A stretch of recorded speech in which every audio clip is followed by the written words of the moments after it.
we all need a reason to wake up. For me, it just took 11,000 volts. I know you're too polite to ask, so I will tell you. One night, sophomore year of college, just back from Thanksgiving holiday, a few of my friends and I were horsing around. We decided to climb atop a parked commuter train. It's just sitting there with the wires that run overhead. Somehow that seemed like a great idea at the time. We'd certainly done stupider things. I scurried up the ladder on the back, and when I stood up, the electrical current entered my arm, blew down and out my feet, and that was that. Would you believe that watch still works?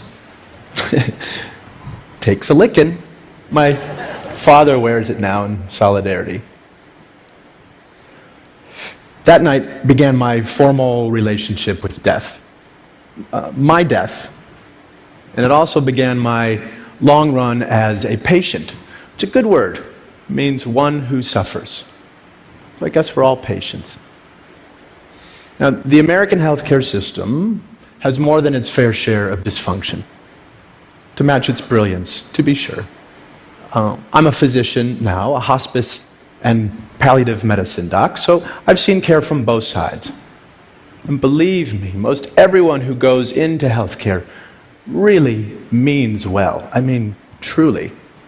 But we who work in it are also unwitting agents for a system that too often does not serve. Why? Well, there's actually a pretty easy answer to that question. And it explains a lot. Because healthcare was designed with diseases, not people, at its center. Which is to say, of course, it was badly designed. And nowhere are the effects of bad design more heartbreaking or the opportunity for good design more compelling than at the end of life, where things are so distilled and concentrated. There's no do-overs. My purpose today is to reach out across disciplines and invite design thinking into this big conversation. That is, to bring intention and creativity to the experience of dying.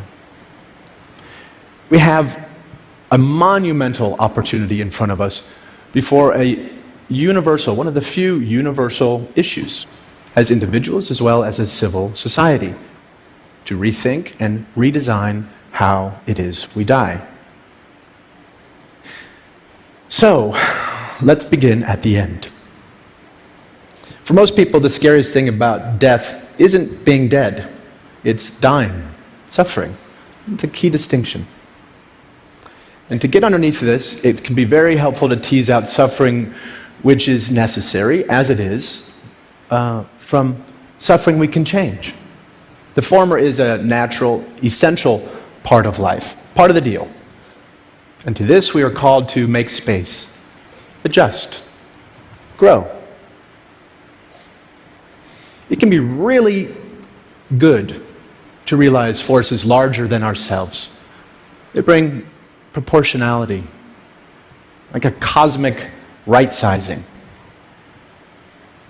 After my limbs were gone, that loss, for example, became fact, fixed, necessarily part of my life.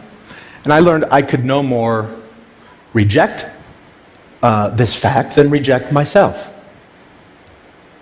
It took me a while, but I learned it eventually. Now, another great thing about necessary suffering is that it is the very thing that unites caregiver and care receiver, human beings. This, we are finally realizing, is where healing happens. Yes, compassion. Literally, as we learned yesterday, suffering together. Now, on the systems side, on the other hand, so much of the suffering is unnecessary, invented, serves no good purpose.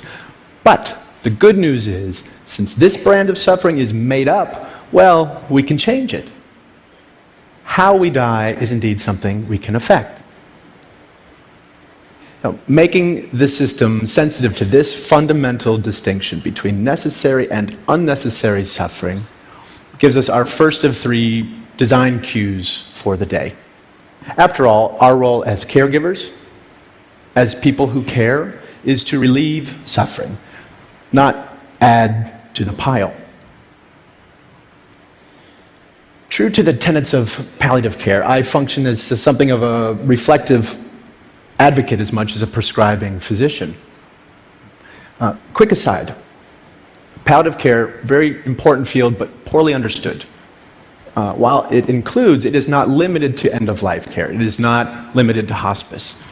It's simply about comfort and living well at any stage. Okay, so please know that you don't have to be dying anytime soon to benefit from palliative care. Now, let me introduce you to Frank. He sort of makes this point. I've been seeing Frank now for years. He's living with advancing prostate cancer on top of long-standing HIV. We work on his bone pain and his fatigue, but most of the time we spend thinking out loud together about his life, really about our lives. In this way, Frank grieves. In this way, he keeps up with his losses as they roll in, so that he's ready to take in the next moment.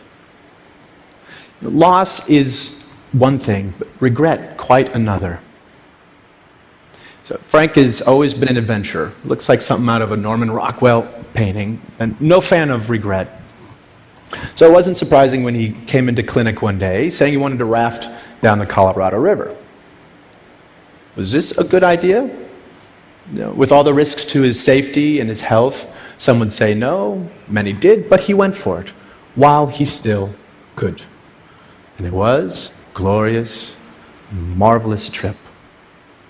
Freezing water, blistering dry heat, scorpions, snakes, wildlife howling off the flaming walls of the Grand Canyon. All the glorious side of the world beyond our control. Now, Frank's decision, while maybe dramatic, is exactly the kind so many of us would make if we only had the support to figure out what is best for ourselves over time. So much of what we're talking about today is a shift in perspective. After my accident, when I went back to college, I changed my major to art history. Studying visual art, I figured I'd learn something about how to see. A really potent lesson for a kid who couldn't change so much of what he was seeing. Perspective, that kind of alchemy we humans get to play with, turning anguish into a flower. Flash forward, now I work at an amazing place in San Francisco called the Zen Hospice Project, where we have a little ritual that helps with this shift in perspective. When one of our residents dies, the mortuary men come, and as we're wheeling the body out through the garden, heading for the gate, we pause. Anyone who wants. Fellow residents, family, nurses, volunteers, the hearse drivers too now. Share a story or a song or silence as we sprinkle the body with flower petals. It takes a few minutes. It's a sweet, simple parting image to usher in grief with warmth rather than repugnance. Contrast that with the typical experience in the hospital setting.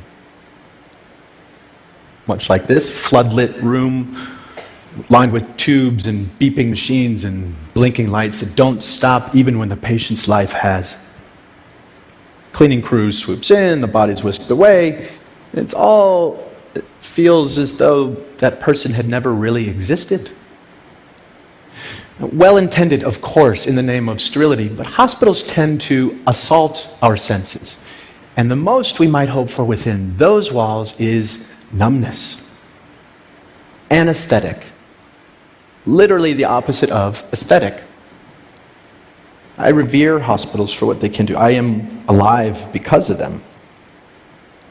But we ask too much of our hospitals.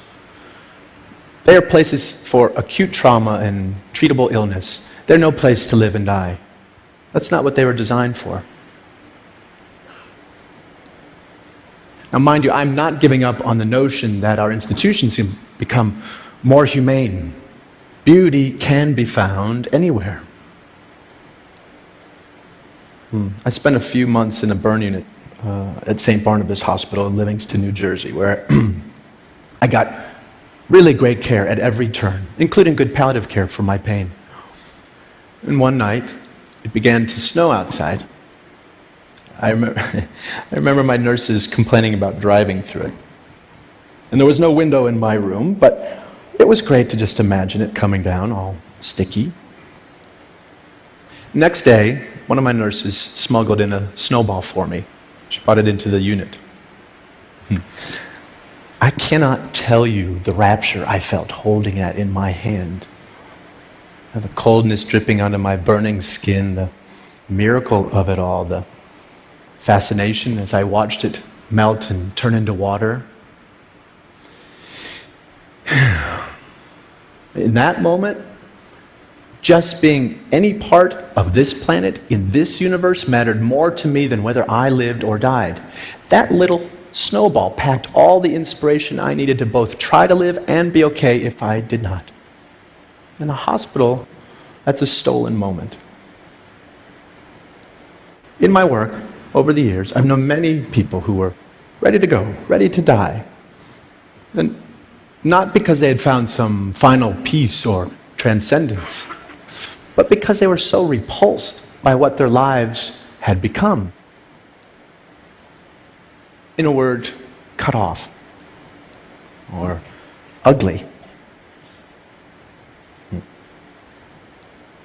There are already record numbers of us living with chronic and terminal illness and into ever older age. And we are nowhere near ready or prepared for this silver tsunami. We need an infrastructure dynamic enough to handle these seismic shifts in our population. Now is a time to create something new, something vital. I know we can because we have to. The alternative is just unacceptable. And the key ingredients are known: policy, education and training, systems, bricks and mortar. We have tons of input for designers of all stripes to work with. We know, for example, from research, what's most important to people who are closer to death: comfort, feeling unburdened, and unburdening to those they love, existential peace, and a sense of wonderment and spirituality. Over Zen Hospice's nearly 30 years, we've learned much more from our residents in subtle detail. Little things aren't so little. Take Jeanette. She finds it harder to breathe one day to the next due to ALS. Well, guess what? She wants to start smoking again. And French cigarettes, if you please. Not out of some self-destructive bent, but to feel her lungs filled while she has them. Priorities change. Or Kate. She just wants to know her dog Austin is lying at the foot of her bed, his cold muzzle against her dry skin. Instead of more chemotherapy coursing through her veins, she's done that. Sensuous aesthetic gratification, where in a moment, in an instant, we are rewarded for just being. So much of it comes down to loving our time by way of the senses, by way of the body, the very thing doing the living and the dying. Probably the most poignant room in a Zen Hospice guest house is our kitchen, which is a little strange when you realize that so many of our residents can eat very little, if anything at all, but we realize we are providing sustenance on several levels. Smell, the symbolic plane.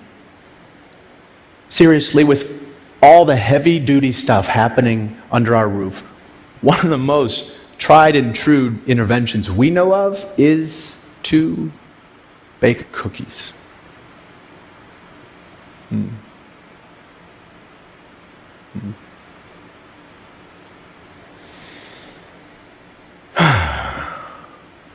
As long as we have our senses, even just one, we have at least the possibility of accessing what makes us feel human, connected. Imagine the ripples of this notion for the millions of people living and dying with dementia. Primal sensorial delights that say the things we don't have words for, impulses that make us stay present, no need for a past or a future. So, if teasing unnecessary suffering out of the system was our first design cue, then tending to dignity by way of the senses, by way of the body, the aesthetic realm is design cue number 2. Now this gets us quickly to the third and final bit for today. Namely, we need to lift our sights, to set our sights on well-being. So that life can become, and health care can become about making life more wonderful rather than just less horrible. Beneficence. Here, this gets right at the distinction between a disease-centered and a patient or human-centered model of care. And here is where caring becomes a creative, generative, even playful act. Play may sound like a funny word here, but it's also one of our highest forms of adaptation. Consider every major compulsory effort it takes to be human. The need for food is birth cuisine. The need for shelter has given rise to architecture. The need for cover, fashion. And for being subjected to the clock, well, we invented music. So, since dying is a necessary part of life, what might we create with this fact? By play, I am in no way suggesting that we take a light approach to dying or that we mandate any particular way of dying. There are mountains of sorrow that cannot move, and one way or another, we will all kneel there. Rather, I am asking we make space, physical, psychic room, to allow life to play itself all the way out, so that rather than just getting out of the way, aging and dying can become a process of crescendo through to the end. We can't solve for death. I know some of you are working on this. Meanwhile, we can design towards it. Now, parts of me died early on, and that's something we can all say one way or another. And I got to redesign my life around this fact, and I tell you, it has been a liberation to realize you can always find a shock of beauty or meaning in what life you have left. Like that snowball, lasting for a perfect moment, all the while melting away. If we love such moments ferociously, well, then maybe we can learn to live well, not in spite of death, but because of it. Let death be what takes us, not lack of imagination. Thank you.